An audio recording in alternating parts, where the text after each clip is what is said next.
Louisiana, the Mayflower, and Pearl Harbor are all on this day. Welcome back to On This Day. Today's date is November 9th, 2022. It is the 313th day of the year. You got 52 days left. It is the 45th Wednesday in the 45th week and the 49th day of fall. You got 42 days left until winter. If today's your birthday, you're a Scorpio. Today is National Louisiana Day. On November 9th, National Louisiana Day recognizes the state that brought us such treasures like jazz, Creole, American Mardi Gras, Bourbon Street, and the New Orleans Saints. Throughout the history of the state, the blending of race and culture have resulted in the Delta's own unique flair that brings visitors from around the world seeking to taste their food, hear their music, and see their lifestyle. When French explorers first arrived, several diverse tribes populated the area. Much of the population was decimated by disease and war. In 1803, Louisiana became a territory when the United States completed negotiations with France for the 828,000-mile Louisiana Purchase. The Pelican State was the first of the 15 states to come out of the Louisiana Purchase.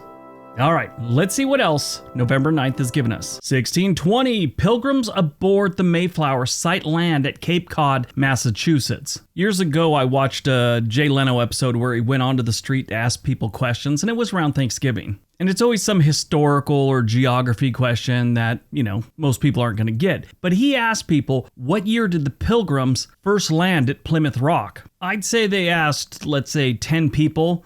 8 of them thought it was 1776. They're only 150 some odd years off. 1780, the American Revolutionary War. In the Battle of Fish Dam Ford, a force of British and Loyalist troops fail in a surprise attack against South Carolina's Patriot Militia under Brigadier General Thomas Sumter. 1862, the American Civil War. Union General Ambrose Burnside assumes command of the Army of the Potomac after George B. McClellan is removed. I've always found this man to have disturbing facial hair. 1872, the Great Boston Fire of 1872.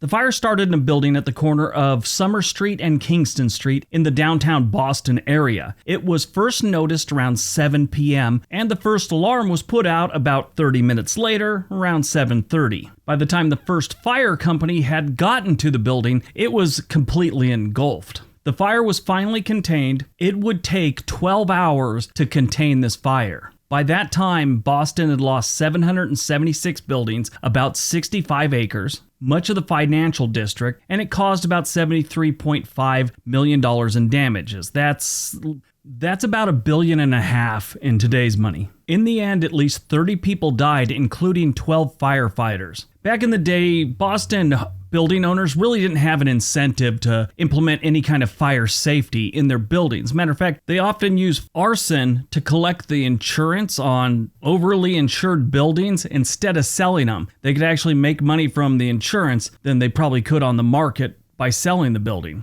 This actually could have been worse. In 1852, Boston became the first city in the world to install a telegraph-based fire alarm system. And that's how the fire department was contacted about the fire going on. Now, one of the biggest problems they had with this fire is gas lines. They had gas lines running all around that supplied street lights and some of the buildings. This is back before widespread electricity and light bulbs, so they had gas lines going through the walls of these buildings to illuminate. Well, they shut off the gas lines a little late, they figure. There's still gas in the line, so that just fueled this fire and made it much worse. During the course of the 12 hours of the fire, they'd actually blown up buildings with dynamite and gunpowder to kind of make a fire break, basically destroy buildings that were in the path of the fire. Sadly, they blew up a bunch of buildings and the fire breaks weren't really effective. Both the Boston Globe and the Boston Herald newspapers, they burned to the ground during this fire. 1887, the United States receives rights to Pearl Harbor, Hawaii. 1935, the Committee for Industrial Organizations, the precursor to the Congress of Industrial Organizations, is founded in Atlantic City, New Jersey by 8 trade unions that belong to the American Federation of Labor. 1970, the Vietnam War. The Supreme Court of the United States votes 6-3 against hearing a case to allow Massachusetts to enforce a law granting residents the right to refuse military service in an undeclared war. 1989, the fall of the Berlin Wall. East Germany opens checkpoints at the Berlin Wall, allowing citizens license to travel to West Berlin. 1998, a U.S. federal judge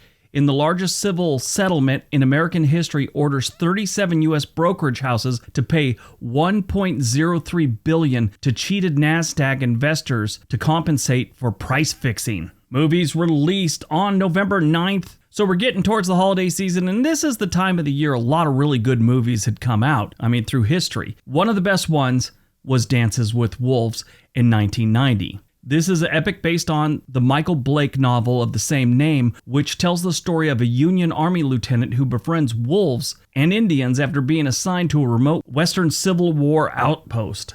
This was such a great movie. It starred Kevin Costner, Graham Greene, Mary McDonnell, Tantu Cardinal, Wes Studi. I see this guy all the time. I think it's Wes Studi, but he was in like Dances with Wolves, obviously. He also played the evil Native American guy in Last of the Mohicans. Anyway, it's just such a good movie. It's one of those classic Hollywood movies. Dances with Wolves was selected for preservation in the United States National Film Registry. It won Academy Awards for Best Picture, Director, Adapted Screenplay, Original Score, Film Editing, Cinematography, and Sound. It won everything. Born on November 9th, 1941, Tom Fogerty, rhythm guitarist and co-founder of Creedence Clearwater Revival. He also played with the rock group Ruby. His band, Spiderweb and Insects, was signed to Delphi Records but was dissolved before coming out with an album. The band, not Delphi Records. Delphi Records ceased operation in 2003. His younger brother is more famous and was the frontman for Creedence Clearwater Revival, John Fogerty.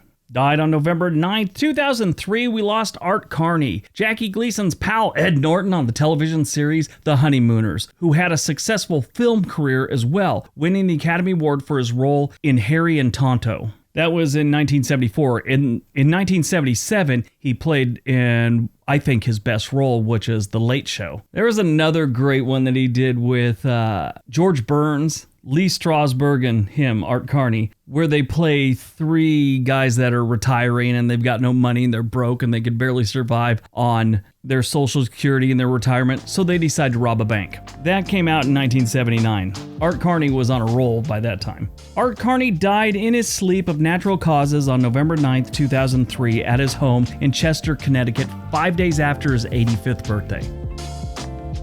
All right, that's today's video. Hope you guys enjoyed it. Hope you got some information out of it. Now go out, have a productive day, and be nice to each other.